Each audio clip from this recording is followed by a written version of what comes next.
The restaurant manager's voice was shaking when he called me at 11:47 p.m. on a Tuesday night. "Mr. Harrison, you need to see this footage. Come alone. Don't tell your wife. I've been married to Rebecca for 12 years, built a life with her, trusted her completely." But something in Tony's voice made my blood run cold. The Italian restaurant where we'd celebrated our anniversary just 3 days ago had security cameras, and whatever they captured was bad enough that a man I barely knew was warning me to come alone. What I saw on that grainy footage didn't just break my heart.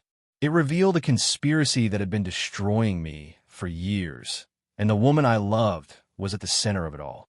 Stay with me, because what happened next changed everything. Drop a comment below. Where are you watching from, and what time is it there? Because this story is about to get darker than you can imagine. My name is Marcus Harrison, and for 12 years I thought I knew my wife. Tuesday, November 14th started like any other day. I woke up at 6 a.m. in our Chicago brownstone, made coffee while Rebecca slept in, and headed to my accounting firm by 7:30. I'm a CPA, partner at Harrison & Mitchell. Numbers are my language. Balance sheets don't lie. Patterns reveal truth. I've built my career on finding discrepancies that others miss. If only I'd applied those same skills to my own marriage. Rebecca and I had celebrated our 12th anniversary that past Saturday, November 11th, at Tuscany Rose, an upscale Italian restaurant in Lincoln Park. She'd worn the emerald dress I loved, laughed at my jokes, held my hand across the table. We'd shared tiramisu and talked about finally starting a family. She was 34, I was 36. It felt like perfect timing. "I love you, Marcus," she'd said, her brown eyes warm in the candlelight. These 12 years have been everything I dreamed of. I believed her. God help me, I believed every word. The call came 3 days later. I was in my home office, reviewing quarterly reports for a client, when my phone buzzed. Unknown number. I almost didn't answer. "Mr. Harrison?" The voice was male, nervous, with a slight Italian accent. "Yes, who is this?" "Tony Castellano. I manage Tuscany Rose. You and your wife dined here Saturday evening." My stomach tightened. "Is there a problem with our bill?" "No, sir. Nothing like that." A long pause. "Mr. Harrison, I need you to come to the restaurant. Tonight. There's something you need to see." "What kind of something?" "Security footage." His voice dropped to almost a whisper. "From Saturday night and from other nights. Many other nights." The room seemed to tilt. "What are you talking about?" "Sir, please. I can't discuss this over the phone. Can you come at midnight? We close at 11. I'll be here alone." "Why midnight?" "Why not now?" "Because your wife can't know you're coming." The words hung in the air like a death sentence. "Don't tell her, Mr. Harrison. Just come. Trust me on this." I sat there for 5 full minutes after he hung up, staring at my phone. Rebecca was downstairs watching a cooking show, laughing at something the host said. The sound of her laughter, once my favorite sound in the world, now felt ominous. "Don't tell your wife. Come alone." What the hell had she done? I came downstairs at 11:30, acting casual. Rebecca was curled up on the couch, her laptop open, browsing Pinterest for kitchen renovation ideas. "Hey, babe, I'm going to run to the office," I said, grabbing my keys. "Forgot some files I need for tomorrow's meeting." She didn't even look up. "This late?" "Yeah, the Rothstein audit is killing me. I'll be back in an hour." "Okay, drive safe." She blew me a kiss, her attention already back on her screen. I wondered if that would be the last normal moment we'd ever have. Tuscany Rose sat on a quiet street in Lincoln Park, its burgundy awning barely visible in the November darkness. The restaurant was dark except for a single light in the back. I parked across the street and sat there for a moment, my hands gripping the steering wheel. Whatever was on that footage, my life was about to change. I could feel it in my bones, that same instinct that helped me find hidden assets and cooked books. Something was very, very wrong. Tony opened the back door before I could knock. He was maybe 50, silver hair, kind eyes that now held something like pity. He gestured me inside without a word and locked the door behind us. The restaurant smelled of garlic and wine, of celebration and romance. On Saturday, those smells had meant happiness. Tonight, they made me nauseous. "Thank you for coming, Mr. Harrison." Tony led me to a small office behind the kitchen. A single monitor sat on a cluttered desk, showing a paused image of the dining room. I want you to know, I debated whether to show you this. But if I was in your position, I'd want to know. No, what exactly? He sat down heavily, like a man carrying a burden too heavy to bear. Your wife has been coming here for 8 months. Every Tuesday night. Same table. Same time. 8 p.m. Tuesday nights. I worked late every Tuesday. Usually didn't get home until 10 o'clock or 10:30. My weekly pattern. Predictable as a metronome. She comes here with someone. My voice sounded distant, not my own. Yes. Tony clicked the mouse. The screen came to life. This is from tonight. 45 minutes ago. The footage was black and white, but crystal clear. Table 7. The corner booth with the romantic lighting. Rebecca sat there, wearing the black sweater I'd complimented that morning. Across from her sat a man I'd never seen before. Tall, athletic build, styled dark hair. They were holding hands across the table. As I watched, he leaned forward and kissed her. Not a friendly peck. A deep, intimate kiss that spoke of familiarity and passion. My wife kissed him back like it was the most natural thing in the world. How long has this been going on? I heard myself ask. 8 months that I know of. Every Tuesday. Same routine. Tony fast-forwarded through the footage. I watched them eat, laugh, touch. At one point, Rebecca threw her head back in laughter at something he said, the same uninhibited joy I used to inspire in her. Used to. But that's not why I called you, Mr. Harrison. Tony's voice was gentle, like a doctor preparing to deliver terminal news. If it was just an affair, I wouldn't have gotten involved. That's between you and your wife. Then why? He opened a drawer and pulled out a manila folder. 3 weeks ago, I overheard part of their conversation. I wasn't trying to eavesdrop, but table 7 is right next to the service station. He pushed the folder toward me. What I heard made me start paying closer attention, and what I learned scared me enough to call you. I opened the folder. Inside were printed screenshots of credit card receipts, all from Tuscany Rose, all on Tuesday nights, all paid for by Rebecca Harrison. But it was the handwritten notes clipped to each receipt that made my blood freeze. These are your notes? I asked. Yes. Conversations I overheard over the past 3 weeks. I started writing them down. I read the first one, dated October 24th. Her. Marcus has no idea. He's always at the office. Him. What about the life insurance? Her. 2 million. Accidental death pays double. Him. We need to be patient. Can't rush this. My hand started shaking. I read the next note, dated October 31st. Him. Did you increase the dosage? Her. Yes. His doctor thinks it's stress-related. Fatigue, dizziness, nausea. The symptoms match perfectly. Him. Good. Keep detailed records. When it happens, everything needs to look natural.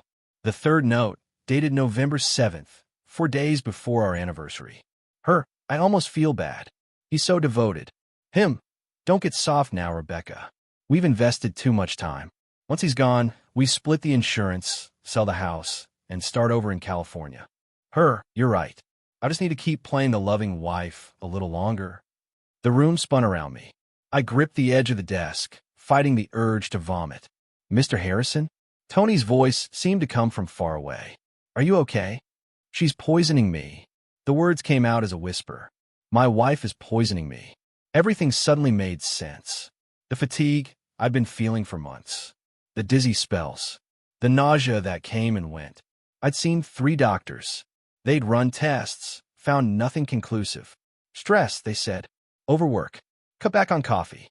Get more sleep. It was never stress. It was Rebecca putting something in my food, my coffee, slowly killing me while I trusted her completely. Who is he? I asked, pointing at the man on the screen. His name is Derek Vaughn. I looked him up after I heard their conversation. Tony pulled up another document.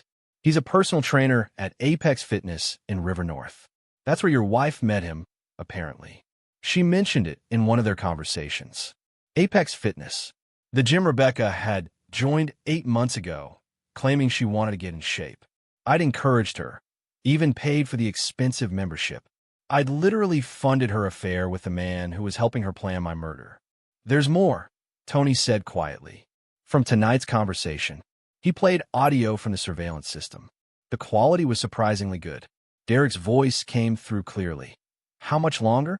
I'm tired of waiting. Rebecca's response was casual, matter of fact.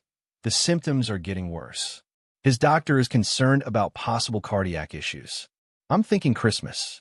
Family gathering, lots of stress, rich food. If his heart gives out then, no one will question it. Christmas, Derek said. That's 6 weeks away. I know, baby, but we have to be smart. The life insurance company investigates any death in the first 2 years of a policy. We're at 18 months. For more months, and we're clear. But if his health has been clearly declining for months before, documented by doctors, they won't look twice. Christmas. She was planning to kill me at Christmas, surrounded by family, with my death looking like a tragic but explainable heart attack brought on by stress and poor health. The woman I'd loved for 12 years was counting down the days until I died. I sat in that office for 2 hours while Tony showed me everything. Footage from 8 months of Tuesday nights. 32 visits, each one documented. The progression of their relationship was clear. Started as flirtation, moved to kissing by week 3, became overtly physical by week 6. But it was the audio that destroyed me.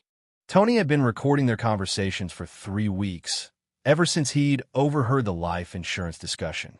He'd rigged a directional microphone near table 7, hidden it in a decorative plant. Every word was captured with devastating clarity. I listened to them plan my death like it was a business transaction. Rebecca's voice, the same voice that had whispered, "I love you" for 12 years, now discussed dosages and symptoms with clinical detachment. What exactly is she giving me? I asked, my voice hollow. Tony pulled up another document. I'm not a medical expert, but based on what I've heard, I did some research. The symptoms you're experiencing match several substances that are hard to detect in standard blood work.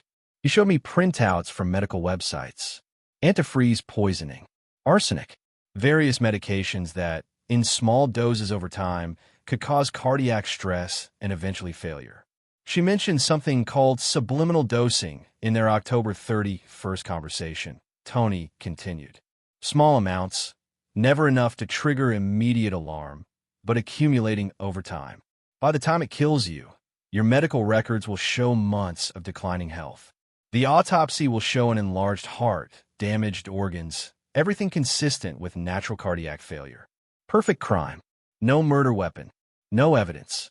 Just a devoted wife grieving her husband who worked too hard and died too young. I need copies of everything, I said. All the footage, all the audio, all your notes. Already done. Tony handed me a thumb drive. Everything's on here, backed up in 3 different locations. I also sent copies to my lawyer with instructions to release them if anything happens to me. I looked at him sharply. You think you're in danger? I think your wife is planning to murder you for money. I think her boyfriend is a sociopath. I think if they find out I know, I become a liability. His eyes were steady, serious. I have a family, Mr. Harrison. 2 daughters. I'm taking precautions. Smart man. Smarter than me, apparently. I'd spent 12 years sleeping next to a murderer and never suspected a thing. Why did you wait 3 weeks to contact me? I asked. You overheard that first conversation October 24th. It's November 14th now. Tony's face tightened with guilt. Because I hoped I was wrong. I hoped I'd misheard, misunderstood. I didn't want to destroy a marriage based on a misunderstanding. He gestured at the monitor, where Rebecca and Derek were frozen mid-kiss. But the more I listened, the clearer it became. This isn't a misunderstanding. This is premeditated murder. I stood up, my legs shaky. I need to go. What are you going to do? Good question. What do you do when you discover your wife is poisoning you? Go to the police? With what? Surveillance footage from a restaurant. Audio recordings that may or may not be admissible. Even with Tony's evidence, it would be my word against Rebecca's. She'd claim it was all taken out of context, that we were having marital problems and I was trying to frame her. No, I needed more than footage of an affair and recorded conversations. I needed concrete, irrefutable evidence of the poisoning. I needed to catch her in the act. I'm going to build a case, I said, the accountant in me taking over. Document everything. Gather evidence. And when I have enough, I'm going to bury her. Tony nodded slowly. If you need anything, I'm here. More footage, more recordings, whatever you need. Keep recording their Tuesday dinners. Don't tell anyone you've contacted me. As far as anyone knows, you're just the restaurant manager who sees them once a week. Understood. I took the thumb drive and the folder. At the door, I turned back. Tony, why did you do this? You don't know me. You could have just looked the other way. He was quiet for a moment. My father died of sudden heart attack when I was 15. Doctor said it was natural stress from his job. But I always wondered. His eyes met mine. Years later, my mother remarried very quickly. Too quickly. And her new husband had been a friend of the family for years before my father died. You think? I think I'll never know. But I live with that question every day. He straightened his shoulders. I won't let another son wonder if his father's death was really an accident. If I can stop this, I will. I shook his hand, this stranger who had more integrity than my own wife. Thank you. The drive home took 15 minutes.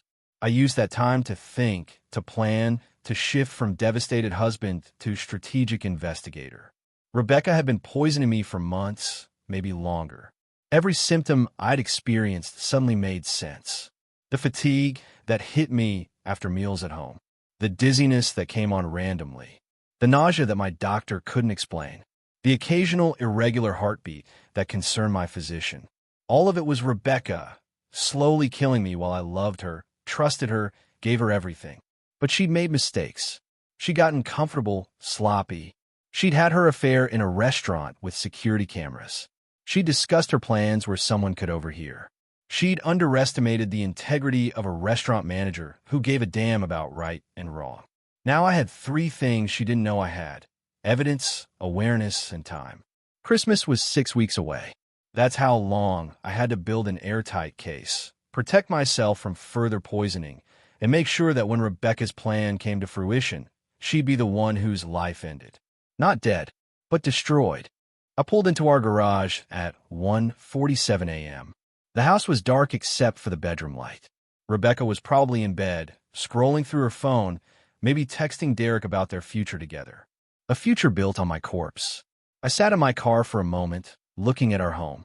We'd bought this brownstone 8 years ago, renovated it together, filled it with memories I'd thought were real. How much of it had been a lie? Had she ever loved me? Or had I always been just a mark, a target, a means to an end? I didn't know, but I was going to find out. I walked inside, climbed the stairs, and entered our bedroom. Rebecca looked up from her phone, smiling. Hey, you're back. How was the office? Fine, I said, hanging up my coat. Just had to grab those files. You look tired. Come to bed. I looked at her, really looked at her. Same face I'd woken up next to for 12 years. Same smile. Same eyes. But now I saw what I'd missed before. The calculation behind the warmth, the performance behind the affection. Yeah, I said, climbing into bed beside my would-be murderer. I'm exhausted. She curled up against me, her head on my chest. I love you, Marcus. The words that used to make my heart soar now made my skin crawl. Love you too, I lied. Because if she could perform for 12 years, so could I. For 6 weeks, I would be the devoted husband she expected. I would eat her poisoned food, take her tainted coffee, show the symptoms she wanted to see.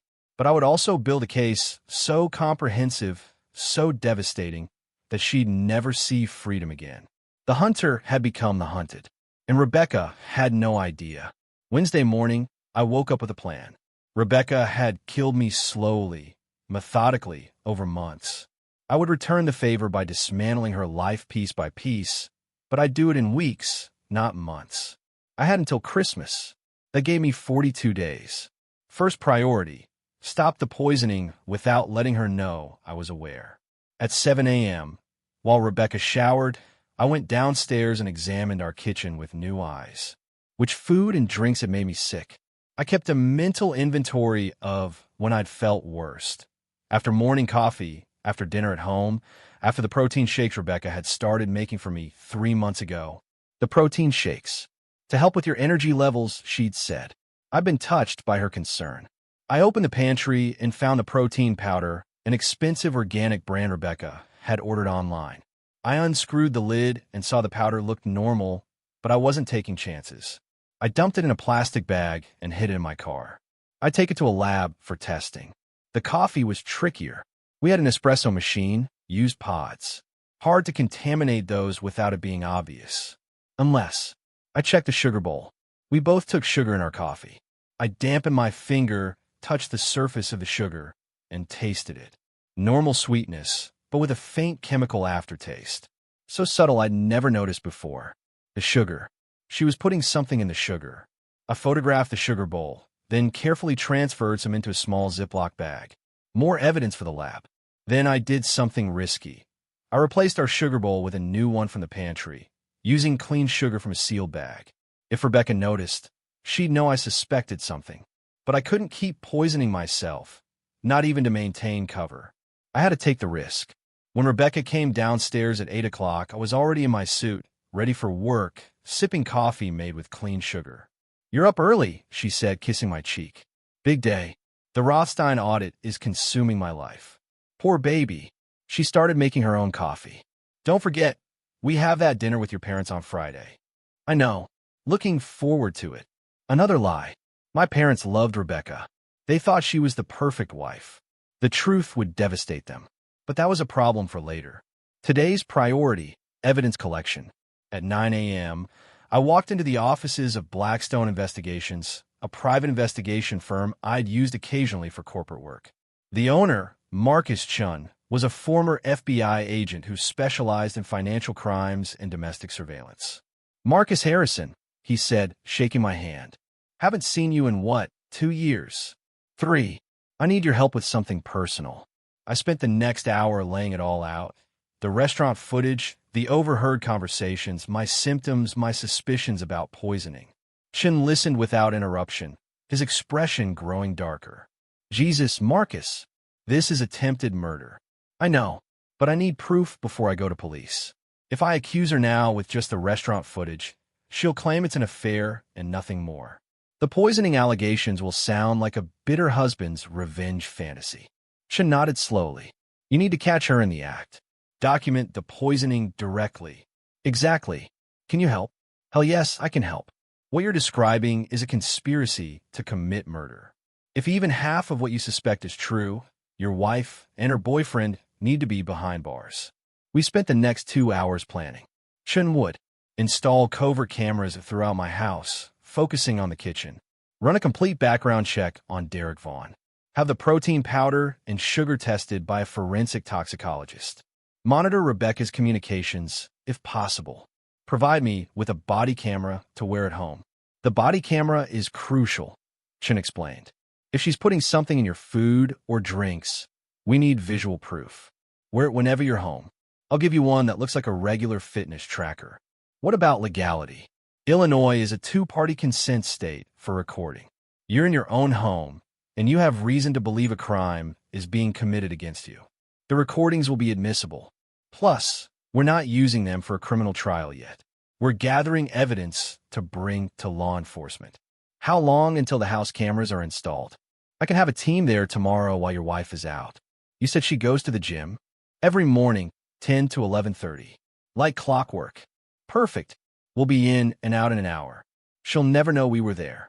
As I left Chin's office, I felt a grim satisfaction. The investigation was underway. Rebecca thought she was the only one playing a long game. She was wrong. My phone buzzed with a text from Rebecca. "Forgot to mention, I made you lunch. It's in the fridge. Turkey sandwich and that pasta salad you love. Don't forget to eat." I stared at the message. Turkey sandwich and pasta salad. How thoughtful. How loving. How poisoned. I texted back. "You're the best." "Thanks, babe." Then I threw the lunch in the garbage and bought a sandwich from a shop near my office. Every meal from now on would come from outside the house. I'd tell Rebecca I was eating better, watching my weight, try to get healthier. The irony would be lost on her. That evening, I made a difficult decision. I called my doctor. "Dr. Martinez, it's Marcus Harrison. I need to talk to you about my symptoms." "Marcus, how are you feeling? Any improvement?" "Actually worse. I'm concerned there might be something we're missing. I'd like to get some additional tests done." "What kind of tests?" "Comprehensive toxicology screening. Heavy metals, pharmaceutical compounds, anything that might not show up in standard blood work." There was a pause. "Marcus, that's a very specific request. Is there something you're not telling me?" I chose my words carefully. I've been researching my symptoms, and I'm concerned about possible environmental exposure. I work with a lot of businesses, old buildings. Could be lead, could be other contaminants. I just feel better ruling it out. Another pause. Okay, I'll order a full tox screen. Come in tomorrow, we'll draw blood. Results will take about a week. Thank you, doctor. The tox screen would serve two purposes. It would document what Rebecca had been putting in my system, and it would protect me if she tried to claim I'd been poisoning myself. Everything had to be documented, time-stamped, irrefutable. I got home at 7 p.m. Rebecca had made dinner. Chicken parmesan with pasta, garlic bread, salad. It smelled amazing. It looked delicious. It was probably lethal. Sorry I'm late, I said, kissing her cheek. Crazy day. No worries. I just finished cooking. Go wash up, dinner's ready. I went upstairs to our bedroom and opened my briefcase. Inside was the body camera Chun had given me, disguised as a fitness tracker. I strapped it on my wrist and activated it with a subtle double tap. A tiny light blinked once, then went dark. Everything from this point forward would be recorded. I came back downstairs and sat at the dining table. Rebecca brought out the food, serving me a generous portion. She sat across from me, her own plate noticeably smaller. You're not eating much, I observed. I had a big lunch. Plus, I need to watch my figure. She smiled. Derek says I'm making great progress at the gym. Derek. She mentioned him so casually, like he was just her trainer and not her co-conspirator in murder. That's great, Han. I'm proud of you. I picked up my fork and took a small bite of chicken. It was perfectly cooked, well seasoned. I made a show of enjoying it while actually chewing minimally and taking tiny portions. How was your day? I asked. Good. Went to the gym, ran some errands, met Sarah for coffee. Sarah was her best friend, probably the only person Rebecca hadn't lied to about the affair. We made small talk while I pushed food around my plate, actually eating very little. After 15 minutes, I pushed back from the table. I'm sorry, babe. I'm not very hungry. Might be coming down with something. Concern flashed across her face. Real concern, not for my well-being, but probably worry that I was getting sick from something other than her poison. You do look pale. Are you feeling okay? Just tired. Work stress, you know. I stood up. I think I'll lie down for a bit. Want me to bring you anything? Tea? Water? Water would be great. Thanks. She went to the kitchen. Through the doorway, I watched her fill a glass from the tap. When she thought I wasn't looking, she opened a cabinet, pulled out a small bottle, and added a few drops to the water. My fitness tracker camera captured everything in perfect high definition. She brought me the water with a loving smile. Here you go. Rest up. I took the glass, brought it to my lips, pretended to drink. Thanks, babe. You take such good care of me. Always, she said, kissing my forehead. That's what wives do. Later that night, after Rebecca went to bed, I poured the water into a sample jar Chun had given me. Evidence item number 3. I stood in our kitchen at midnight, surrounded by the life we'd built together. The granite countertops we'd picked out. The appliances we'd researched and saved for. The wine rack where we'd stored bottles from places we'd traveled. All of it felt contaminated now, tainted by her betrayal, her cruelty, her cold calculation. But I wasn't just the victim here anymore. I was the investigator, and I was building a case that would send Rebecca and Derek to prison for decades. Tomorrow, the cameras would be installed. Tomorrow, I'd get my tox screen done. Tomorrow, I'd continue the performance of the devoted, unsuspecting husband. And every day, I'd get closer to the moment when I'd flip the script and show Rebecca what it felt like to have your entire world destroyed. She wanted to kill me at Christmas? Perfect. That gave me 41 days to prepare her gift. Justice, wrapped in irrefutable evidence, delivered with the same cold precision she'd used to plan my murder. Sleep didn't come easy that night. I lay in bed next to my wife, listening to her breathe, wondering how many times she'd lain here thinking about my death, calculating insurance payouts, planning her future with Derek. But Rebecca had made one crucial mistake. She'd underestimated me, assumed the devoted husband would never suspect, never investigate, never fight back. She was about to learn how wrong she was. Thursday morning, November 16th, 2 days after the restaurant call. 39 days until Rebecca's planned Christmas murder. I left for work at my usual time, 7:30 a.m. Rebecca was still in bed, scrolling through her phone, probably texting Derek about their Tuesday date, about me, about their plans. But I had plans too. At 9 a.m., I was back at Dr. Martinez's office for the toxicology screening. The nurse drew 4 vials of blood, enough for a comprehensive analysis. Results in 5 to 7 business days, she said, labeling the vials. Thank you. I walked out with documentation showing the date and time of the blood draw. Everything had to be time-stamped. At 10 a.m., I called Shun. Status update. Team's at your house now. Your wife left for the gym at 9:50. We've installed 12 cameras. 3 in the kitchen covering different angles, 2 in the master bedroom, 1 in your home office, 1 in the living room, 1 in each bathroom, 2 in the garage, and 1 at the front door. All motion activated, all streaming to a secure server. What about audio? Every camera has audio. Plus, I've installed 3 standalone microphones in the kitchen, hidden in outlets and light fixtures. If she's adding something to your food, we'll catch it. Excellent. Also, I've got preliminary results on Derek Vaughn. You sitting down? Yeah. Derek Vaughn isn't his real name. He's actually Derek Vanderhill. Changed his name legally 8 years ago after being charged with fraud in California. Charges were eventually dropped, but it's a pattern. He's been married twice, both times to wealthy women. First wife died in a car accident 6 months after the wedding. He got $500,000 in life insurance. Second wife divorced him after 2 years, claims he was controlling and financially abusive. My grip tightened on the phone. The first wife's death was ruled accidental? Yes. Single car accident on Pacific Coast Highway. She lost control on a curve, went over a cliff. Investigators found no evidence of foul play. But here's the interesting part. Her car had been serviced 2 days before the accident. Brake fluid was supposedly fine. Yet the accident report mentions brake failure as a contributing factor. You think he sabotaged her car? I think there's a pattern here. Marcus. 2 wealthy women, both targeted by the same man. 1 dead, 1 barely escaped. Now he's with your wife, planning your murder. This isn't his first rodeo. Derek wasn't just Rebecca's lover. He was a predator with a history. He'd done this before, possibly killed before. And he'd found in Rebecca the perfect partner. A woman willing to slowly poison her own husband for money. There's more, Chin continued. I pulled his financial records. He's deep in debt. Owes $80,000 in gambling debts to some very dangerous people. Has creditors calling constantly. He needs money fast. And your $2 million life insurance policy is his way out. Everything clicked into place. This wasn't just about Rebecca's affair or her wanting a new life. Derek had targeted her specifically, seduced her, convinced her that killing me was the answer to both their problems. She thought she was the mastermind. She was actually the accomplice. What about the protein powder and sugar? I asked. Sent both to the lab this morning. Results by tomorrow.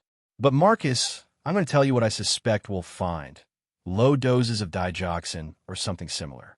It's a heart medication that, in small amounts over time, causes all the symptoms you've described. In larger amounts, it causes heart failure.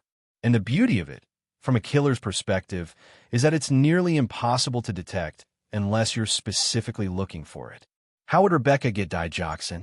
Any number of ways. Derek probably got it for her. There's a black market for prescription medications. Or she could have gotten it from an elderly relative who takes it. Does anyone in her family have heart problems? Her grandmother had a heart condition, died 2 years ago. There's your source. Rebecca probably kept some of her grandmother's old medications. Or refilled prescriptions in her grandmother's name after she died. We'll dig deeper. After hanging up with Chun, I sat in my office, staring at my computer screen without seeing it. My wife wasn't just unfaithful. She was a murderer in training, coached by a man who'd possibly done this before. That afternoon, at 2:47 p.m., my phone buzzed with an alert from Chin's surveillance system. Motion detected in my kitchen. I pulled up the live feed on my laptop. Rebecca was home from the gym. She was wearing workout clothes, looking perfectly normal. She opened the refrigerator, pulled out ingredients for what looked like dinner prep. Then she opened the pantry, reached to the back. pulled out a small amber prescription bottle. I zoomed in on the video. The label was partially visible.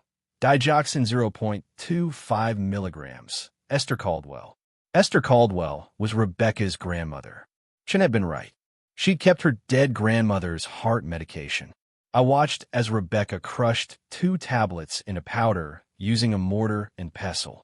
She was methodical, careful. This wasn't her first time.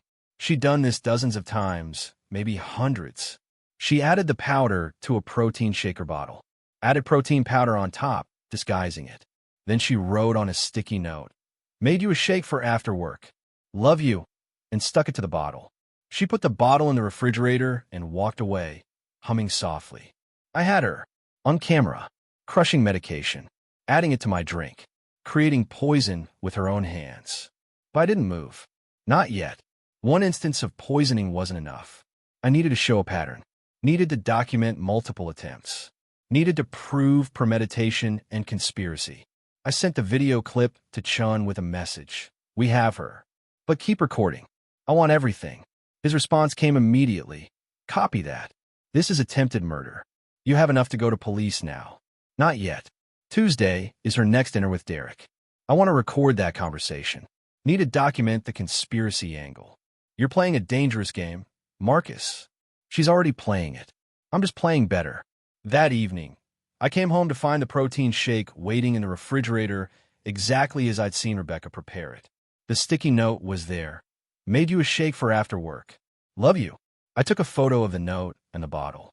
Then I poured some of the shake into a sample jar for evidence and dumped the rest down the toilet. I rinsed the bottle, filled it with water and protein powder from a new container I'd bought, and drank that instead. When Rebecca came downstairs, I was sitting on the couch with the empty shaker bottle. "Thanks for the shake, babe. That was perfect after a long day." She beamed, genuinely pleased. "I'm so glad. I thought you could use the energy boost." Energy boost. What a perfect euphemism for poison. Friday, November 17th, dinner with my parents. Rebecca had been looking forward to this all week. She loved my parents, especially my mother. They bonded from day one, shopping together, going to lunch, talking on the phone for hours. My mother thought Rebecca was the daughter she'd never had. The truth would break her heart, but it had to come out eventually. We arrived at my parents' house in Oak Park at 6 p.m. My mother opened the door with her usual enthusiasm. "Marcus, Rebecca, come in, come in. Dinner's almost ready." My father was in his study, as usual. He'd retired from his law practice 2 years ago, but still kept up with legal journals and old colleagues. We shook hands, and I decided to plant a seed. "Dad, can I ask you a legal question?" "Of course. What's on your mind?" "Hypothetically, if someone suspected they were being poisoned by a family member, what would be the best way to handle it legally?" He raised an eyebrow. "That's a very specific hypothetical. Any particular reason for the question?" "Just something I heard about at work. A client's situation." "Well, first priority would be getting medical treatment and toxicology testing. Then documenting everything. Symptoms, timeline, suspects. If there's evidence, go to the police immediately. Poisoning is attempted murder, one of the most serious charges." "What?" "Just curious about the legal process." "Thanks, Dad." He studied me for a moment longer than comfortable. My father had been a prosecutor for 20 years before moving to corporate law. He knew when something was off, but he didn't push. Not yet. Dinner was painful. Rebecca played the perfect daughter-in-law, complimenting my mother's cooking, asking about their recent vacation, laughing at my father's stories. My parents adored her, and all I could think was, in 6 weeks, she planned to kill me and sit at this very table, accepting their condolences, crying crocodile tears while she collected my life insurance. After dinner, my mother pulled Rebecca into the kitchen to talk about some recipe. My father gestured me into his study. "Marcus, what's really going on?" "What do you mean?" "You asked me about poisoning. You've been quiet all evening. Your mother noticed too. She thinks you're stressed about work, but I know stress when I see it. This is something else." I sat down heavily. My father was the smartest man I knew. Former prosecutor, brilliant legal mind. If I was going to build a case strong enough to convict Rebecca, I needed his expertise. "Dad, I need your advice." "But you can't tell Mom." "Not yet. His expression shifted to concern. Are you in trouble? Not the kind you're thinking. I took a breath. Rebecca is having an affair. I have proof. But it's worse than that. I have evidence suggesting she's planning to kill me for the life insurance money. The silence that followed was deafening. My father stared at me, his prosecutor instincts warring with his shock. That's a serious accusation, Marcus. I know. That's why I'm being methodical. I have surveillance footage of her with another man. Audio of them discussing my life insurance and planning my death for Christmas. I have video of her crushing pills and adding them to my drinks. I have blood work scheduled to show toxins in my system. Jesus Christ. He ran a hand through his gray hair. How long have you known? 3 days. Since Tuesday night. And you haven't gone to the police? I want an airtight case.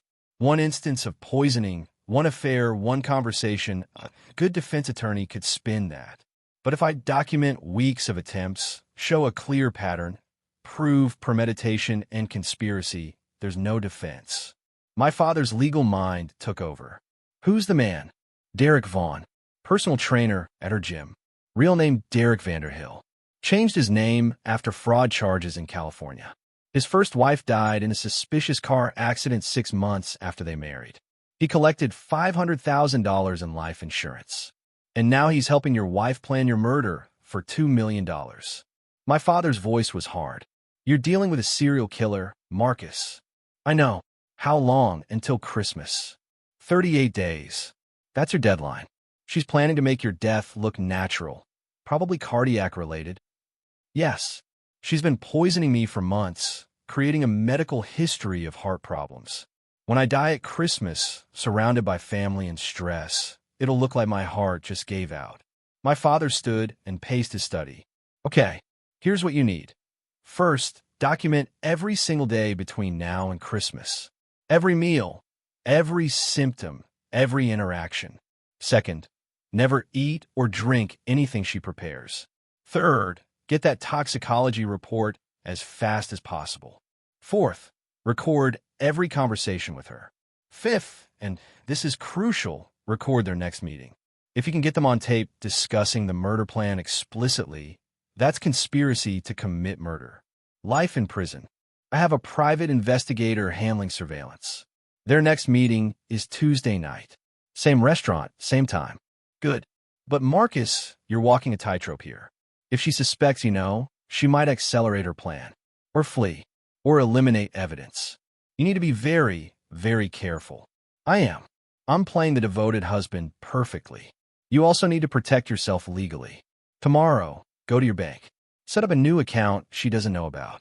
Transfer her enough money to live on if this goes south. Update your will, remove her as beneficiary, but do it quietly. Secure your assets. Make sure if something happens to you, she gets nothing. Smart advice. I hadn't thought about the financial protection angle. Also, my father continued, consider writing down everything you know.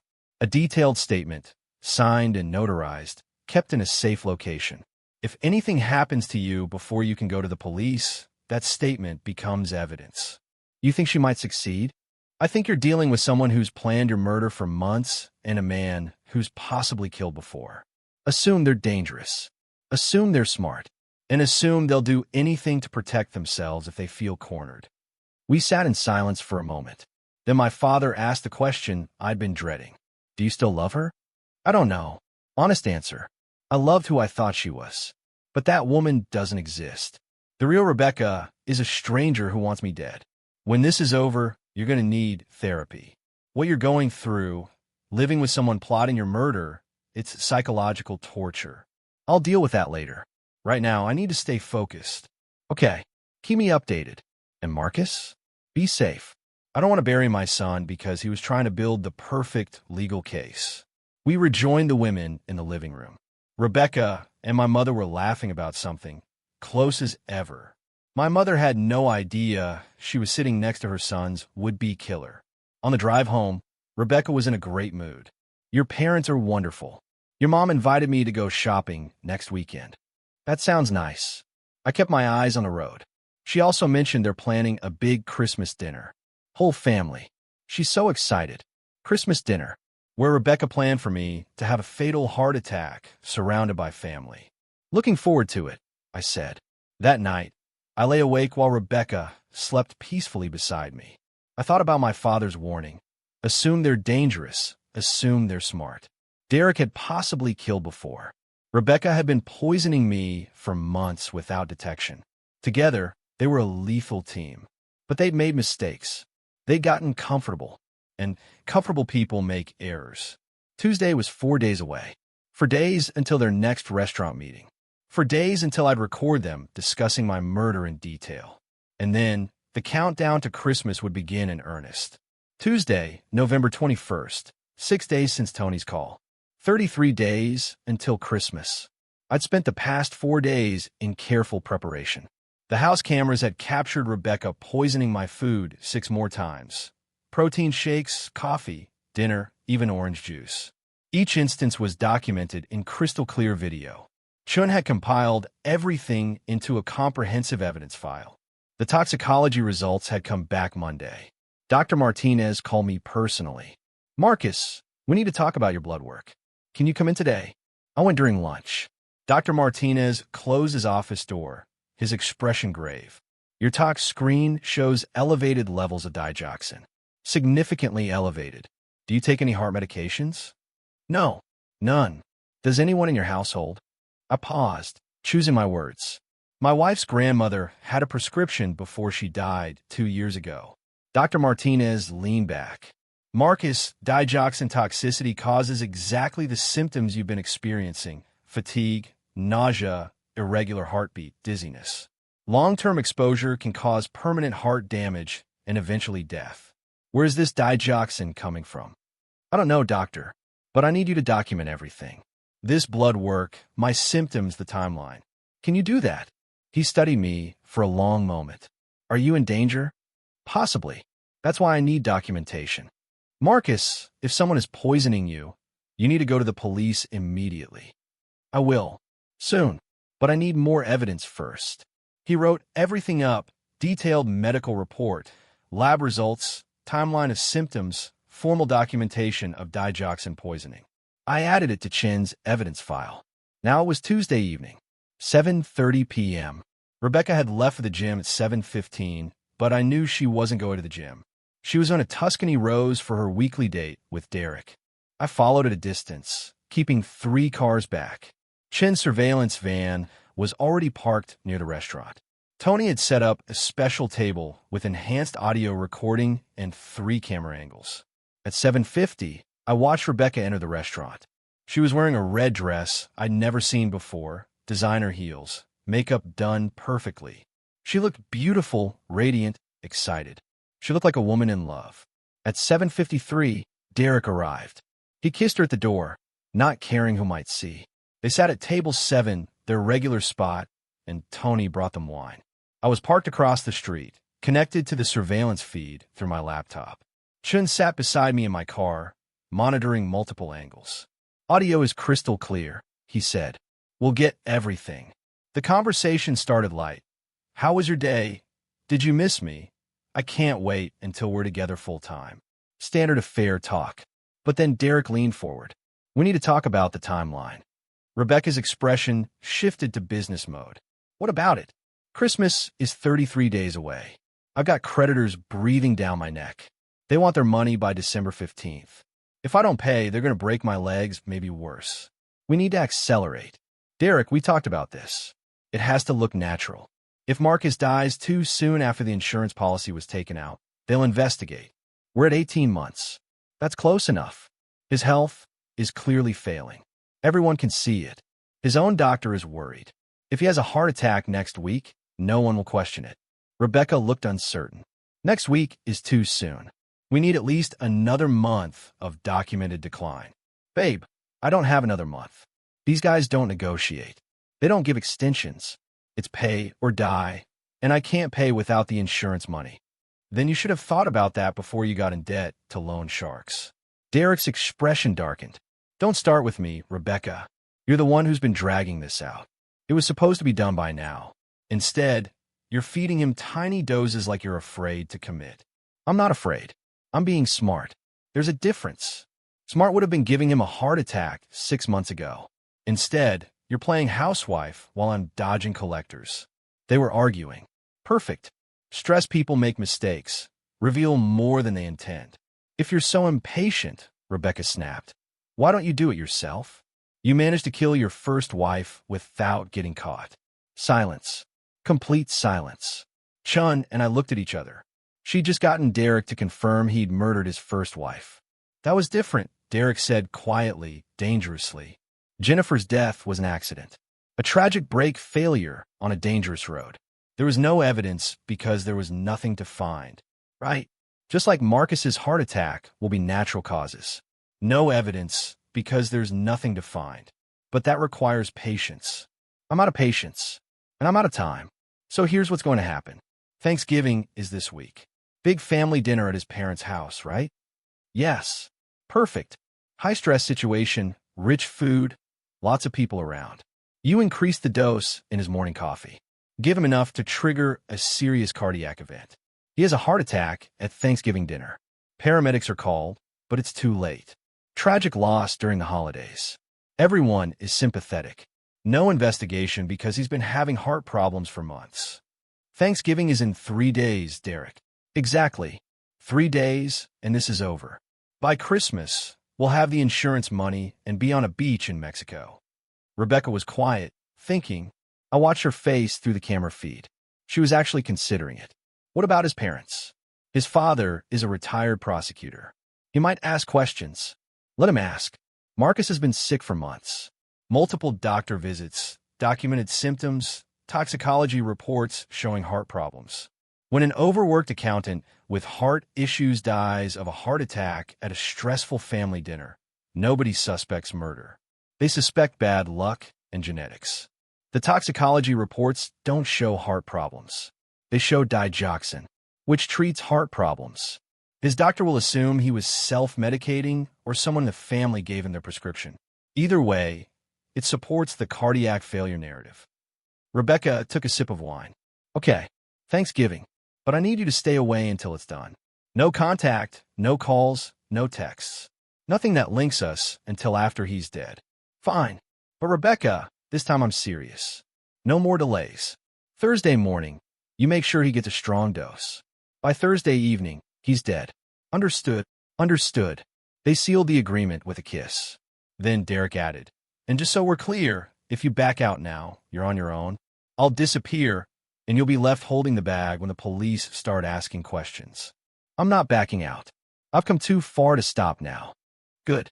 Because I'm not going to prison for this. If things go wrong, I'll make sure everyone knows it was your idea. You're the one with access. You're the one doing the poisoning. I'm just the boyfriend who didn't know anything. Rebecca's eyes flashed with anger. Are you threatening me? I'm protecting myself. You should do the same. The rest of the dinner was tense. They'd gone from partners to adversaries in minutes, each one positioning to betray the other if things went wrong. Classic criminal behavior. Honor among thieves only lasts until the pressure increases. Chun was recording every word. When they finally left at 9:30, we had everything. Confirmation of the murder plot, admission of Derek's previous killing, the exact timeline for my death, and evidence of conspiracy. That's it, Chun said. We have enough for arrest warrants. We go to the police tonight. Not yet. Marcus, they just moved your murder up to Thanksgiving. That's 3 days. We can't wait. I know what they said, but I need one more thing. I need to catch Rebecca preparing the final dose.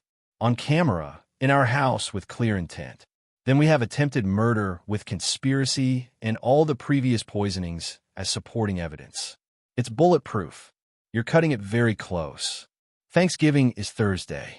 Tomorrow is Wednesday. I'll tell Rebecca I'm working from home. I'll watch her every move.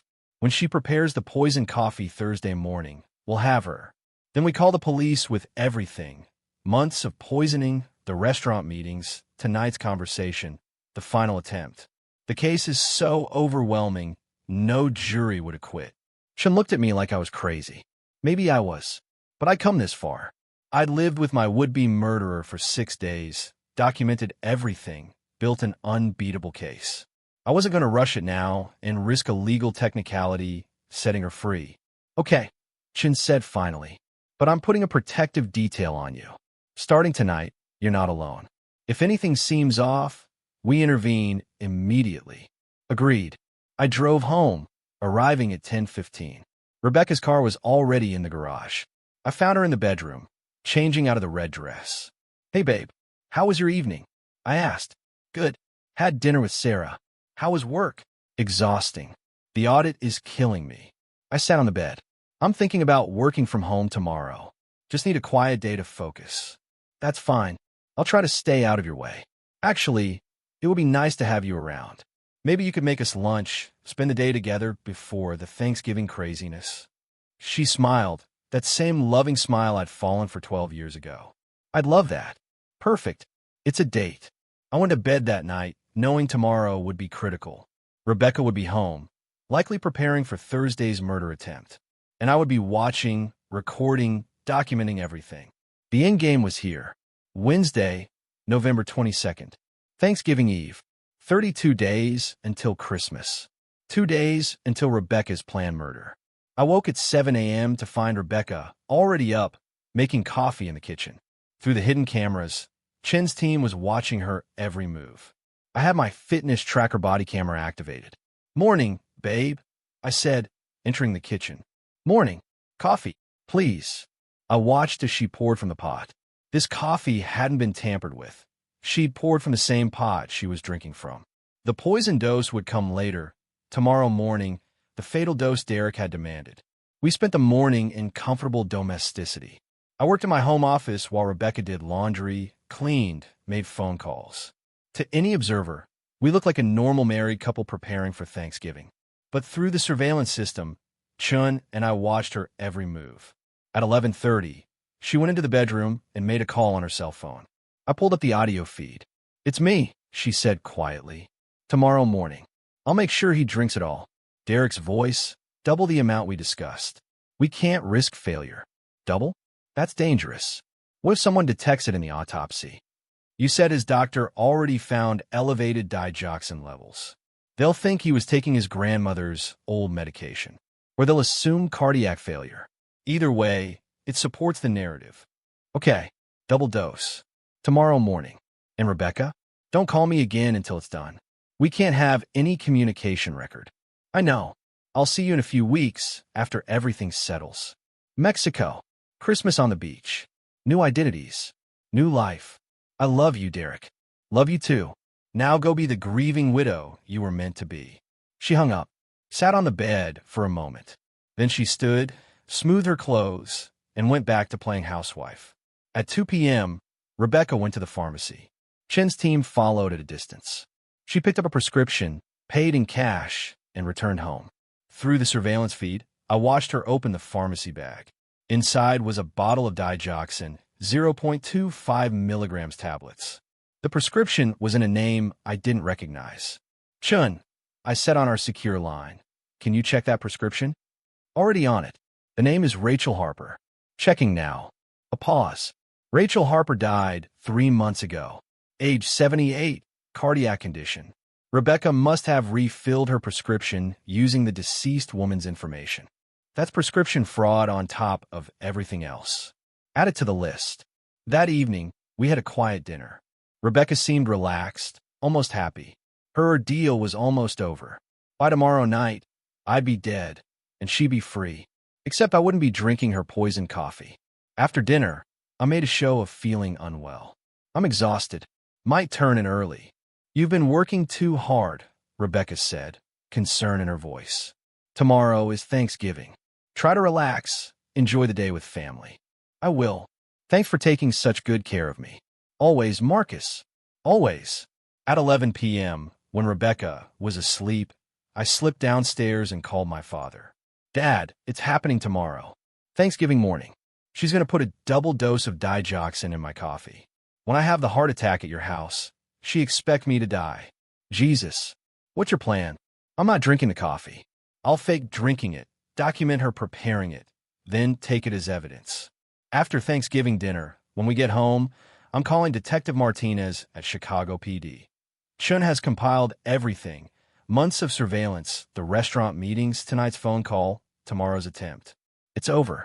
Be careful tomorrow. If she suspects anything, she won't. I've been playing this role for 8 days. One more day and it's done. Okay, I'll have my phone on me all day. If anything goes wrong, if you need help, call immediately. I will. Dad, thank you for believing me, for helping with the legal strategy. You're my son. Of course I believe you. His voice was thick with emotion.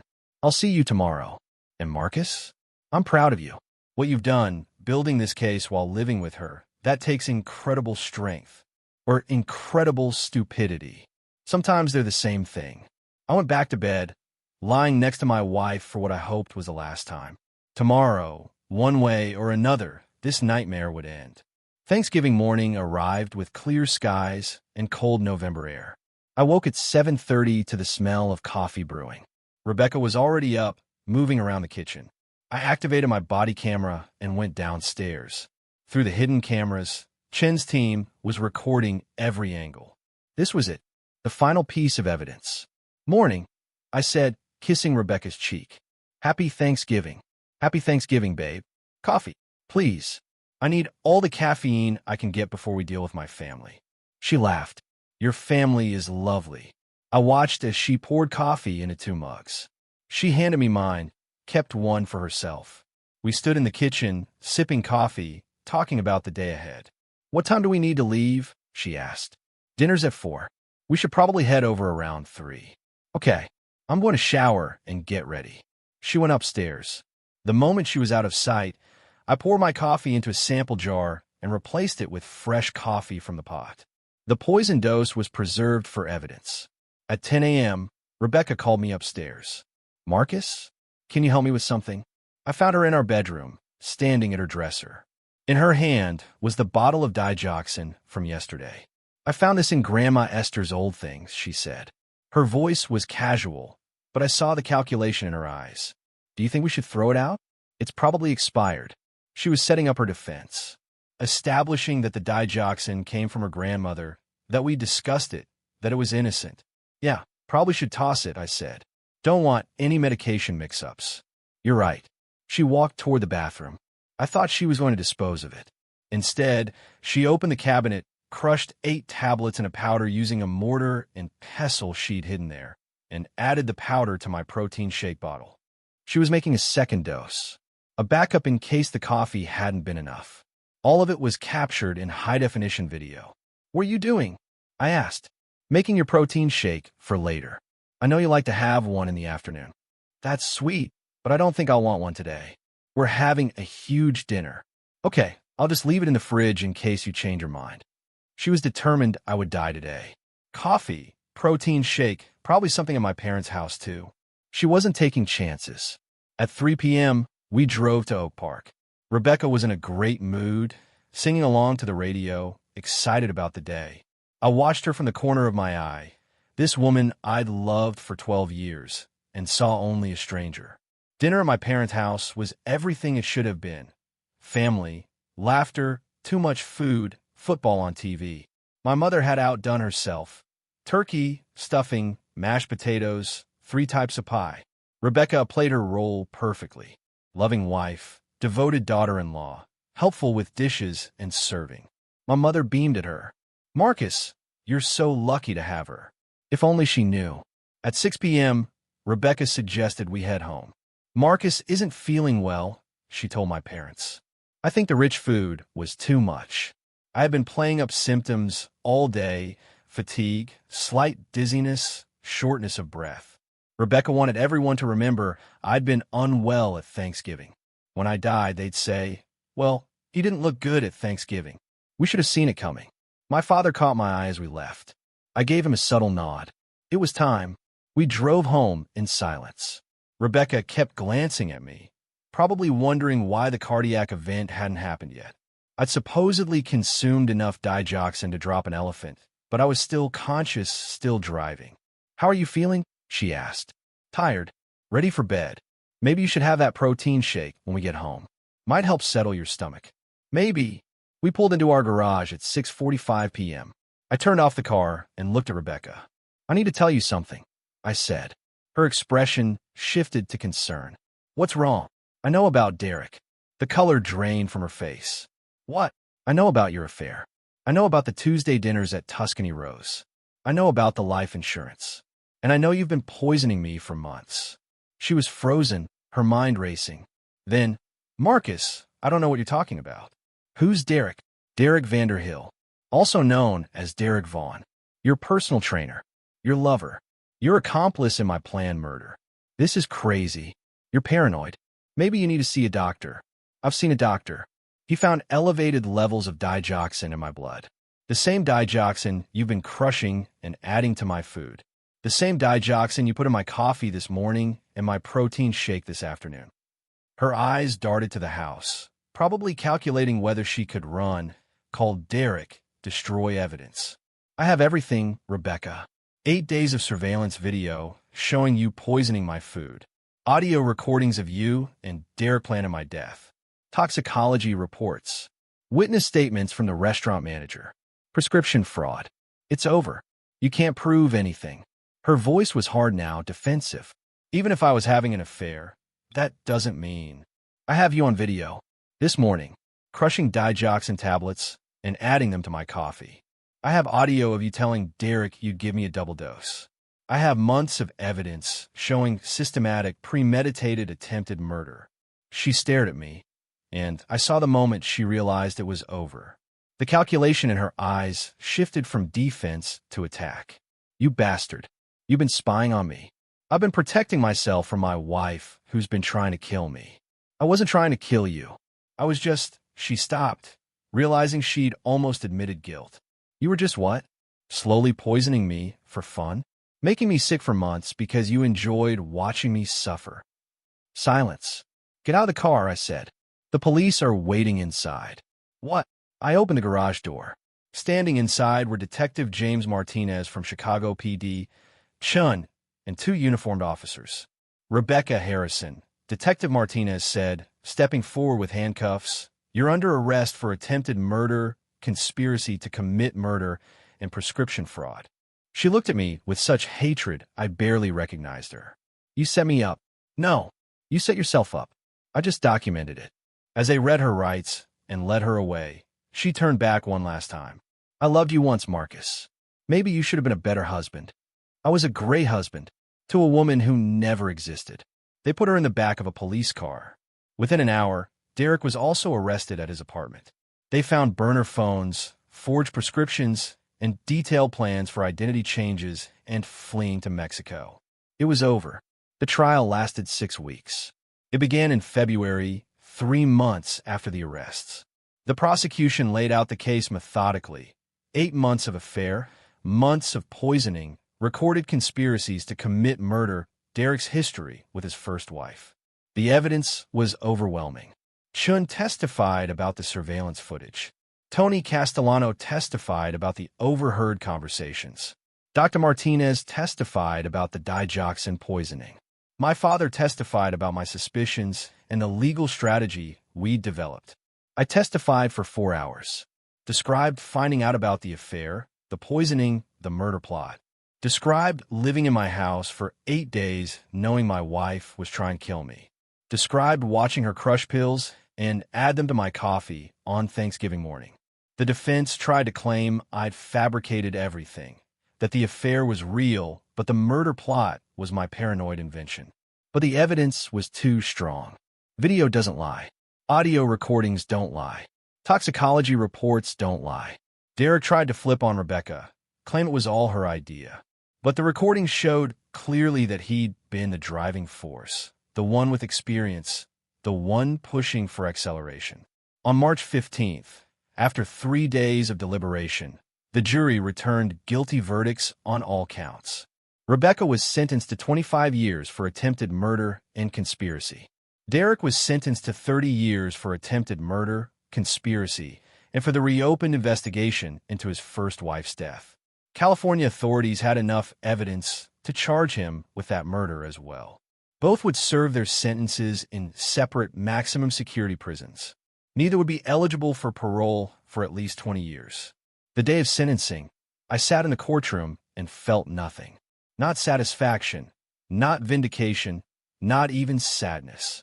Just emptiness where 12 years of love used to be. As they led Rebecca away in handcuffs, she looked at me one final time. No hatred now, just resignation. The mask was completely gone. In its place was the real Rebecca, cold, calculating, empty. "I'm sorry," she mouthed, but we both knew she wasn't sorry for trying to kill me. She was sorry she'd gotten caught. The first month after the trial was the hardest. I sold the brownstone. Too many memories, too much pain.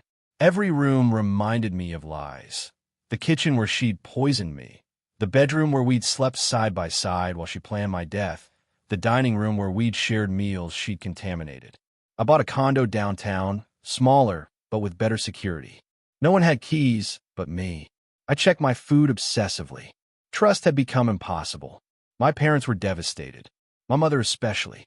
She'd loved Rebecca like a daughter. The betrayal hurt her almost as much as it hurt me. "I should have seen it," she kept saying. "I should have known." But Rebecca had fooled everyone. That was her talent. The perfect performance, maintained for 12 years without a crack showing until the very end. Tony Castellano became an unexpected friend. He'd call occasionally to check on me, invite me to family dinners at his house. "You save your own life," he'd say. "That takes strength most people don't have." Chun and I stayed in touch too. He'd been instrumental in the investigation, and his testimony had sealed the conviction. "You ever need anything," he told me after the trial, "you call me. Anytime." The hardest part wasn't the betrayal or the attempted murder. It was the loss of trust. How do you trust again when the person you trusted most tried to kill you? Therapy helped. Dr. Catherine Wells specialized in trauma survivors. She helped me understand that what Rebecca did was about her, not me. Her capacity for deception, her willingness to kill for money, her complete lack of empathy. Those were her pathologies, not my failures. "You were a good husband," Dr. Wells told me, "to a woman who is incapable of being a good wife. That doesn't reflect on you. It reflects on her." 6 months after the trial, I started dating again. Carefully, cautiously. First dates in public places. Background checks that would have embarrassed a CIA agent. Trust issued in microdoses, each one requiring proof before the next. Sarah was a teacher I met at a coffee shop. Patient, understanding, willing to move at glacier pace. When I told her my story, she didn't run. She listened, asked questions, gave me space. "I'm damaged goods," I warned her. "We're all damaged," she replied. "You're just more honest about it." A year after the trial, I started a consulting business helping people identify fraud and financial abuse. The skills I'd used to catch Rebecca, the documentation, the evidence gathering, the pattern recognition, became my new career. I helped elderly clients who suspected family members of stealing, helped spouses who thought their partners were hiding money, helped small business owners who suspected embezzlement. Every case I solved felt like justice, like taking the nightmare I'd lived through and turning it into something useful. My parents came around slowly. My father never said, "I told you so," though he'd seen something off in Rebecca years ago. My mother eventually forgave herself for not seeing the truth. She fooled everyone, I told her. That's what sociopaths do. They're experts at wearing masks. 2 years after the trial, I received a letter from Rebecca. It came from the women's correctional facility where she was serving her sentence. I almost threw it away without reading it. But curiosity won. "Marcus, I've had 2 years to think about what I did, to understand why I did it. My therapist here says I have antisocial personality disorder, that I lack empathy, that I see people as objects to be used rather than humans to be loved. I don't know if that's true. I don't know if I'm capable of love. I thought I loved Eric, but maybe that was just infatuation, excitement, the thrill of doing something forbidden. I know I didn't love you. Not really. I loved the life you provided, the security, the status. But you as a person, I don't think I ever saw you. You were just a role in my story, a means to an end. I'm not asking for forgiveness. I don't deserve it. I'm just trying to explain, if explanation is even possible. I wanted money. I wanted freedom.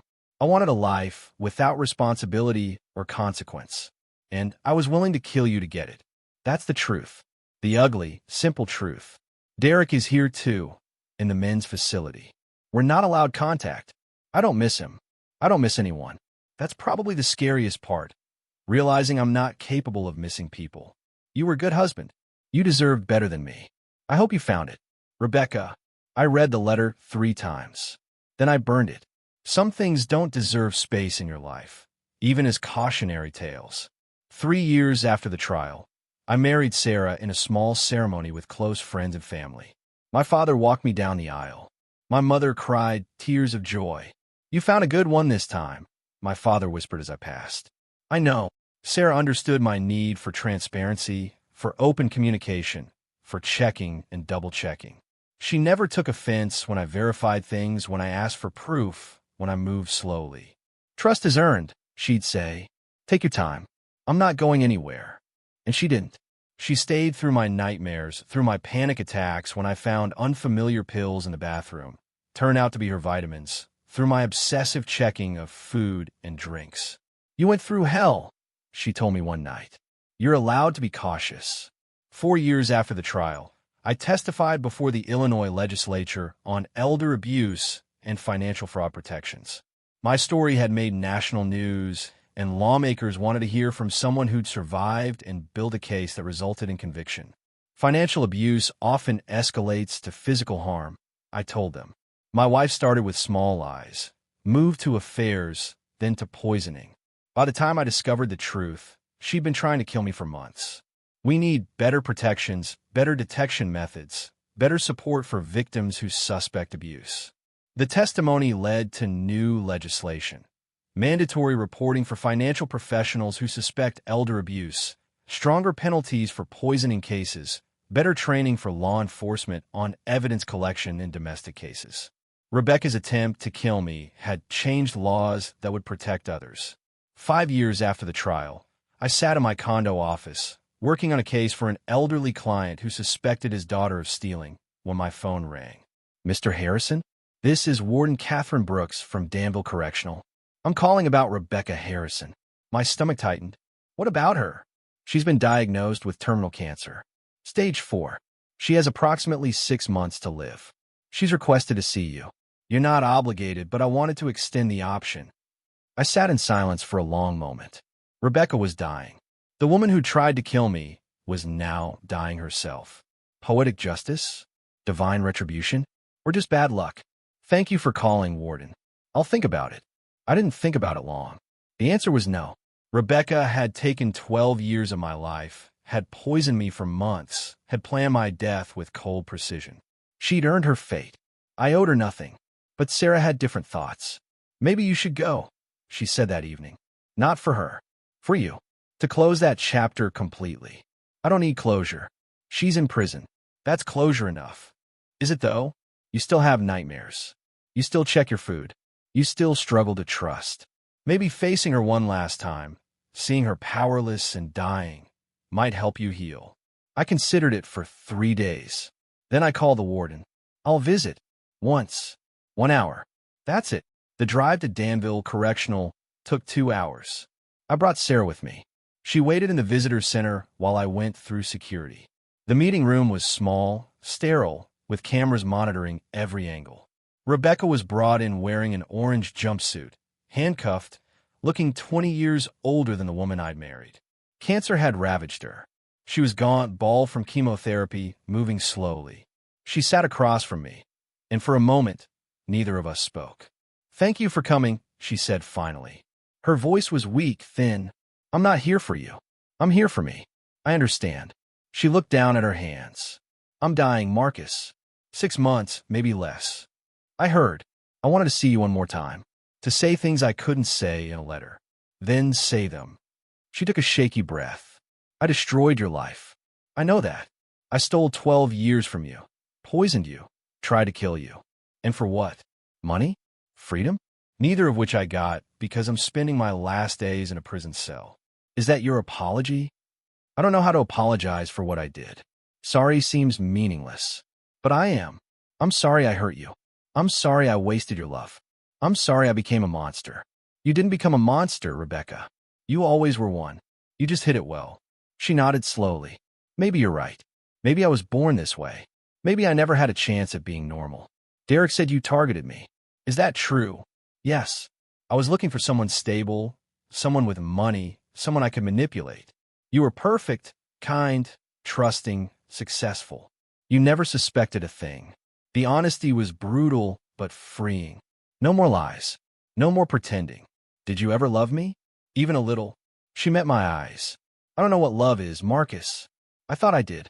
But after years of therapy, I realize I've never felt it. Not for you.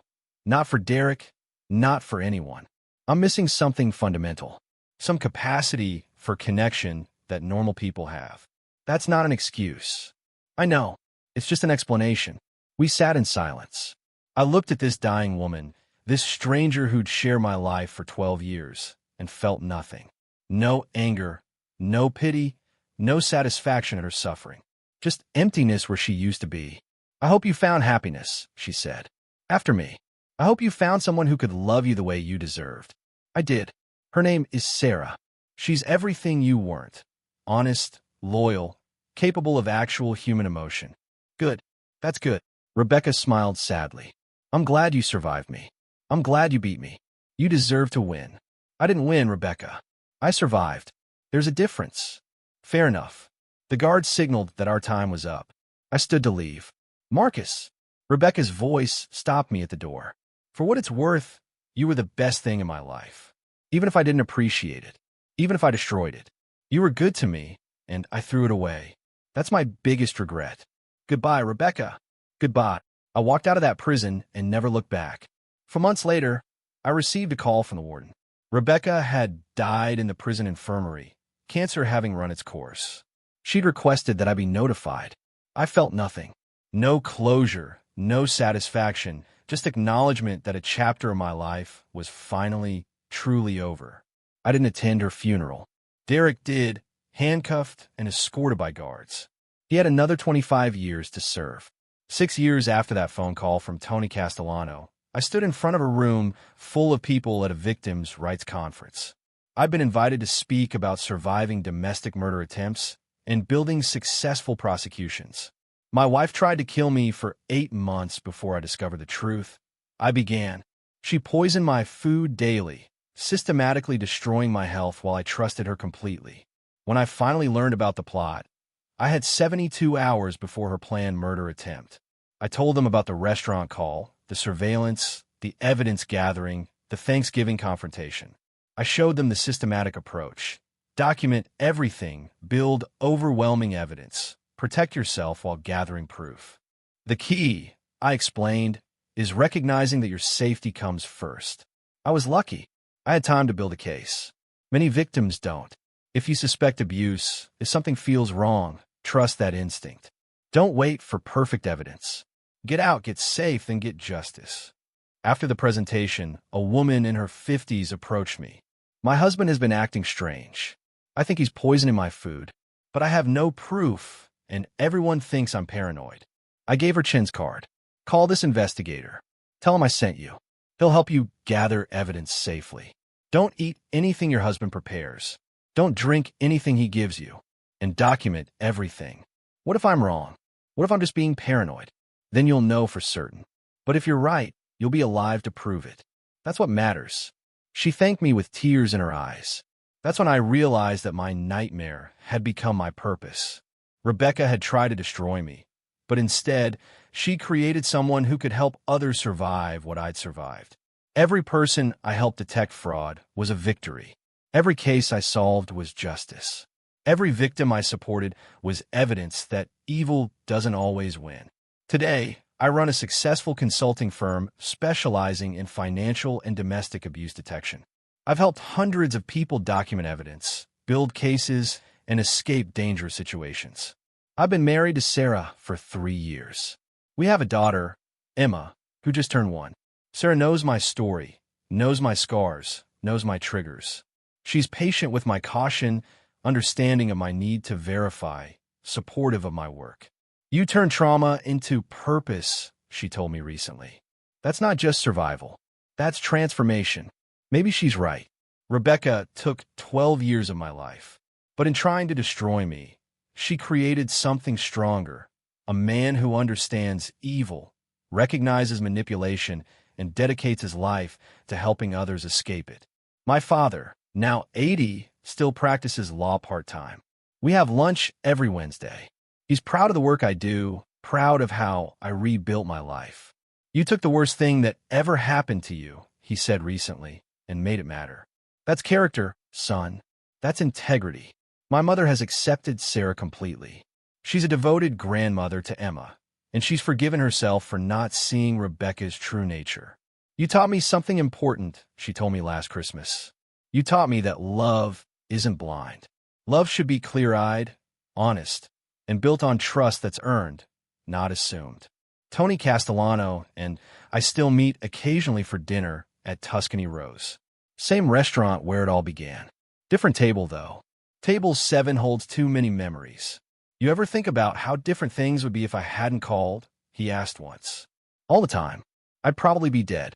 Rebecca would have collected the insurance money and disappeared with Derek. Instead, they're both in prison, and you're helping other people survive. Because you care enough to get involved. You didn't have to call me. You could have looked away. I couldn't live with myself if I had. He raised his glass. To doing the right thing, even when it's hard. To doing the right thing. 7 years after that phone call, I'm 43 years old. I have a wife who loves me, a daughter who lights up my world, parents who support me, and a career that gives my life meaning.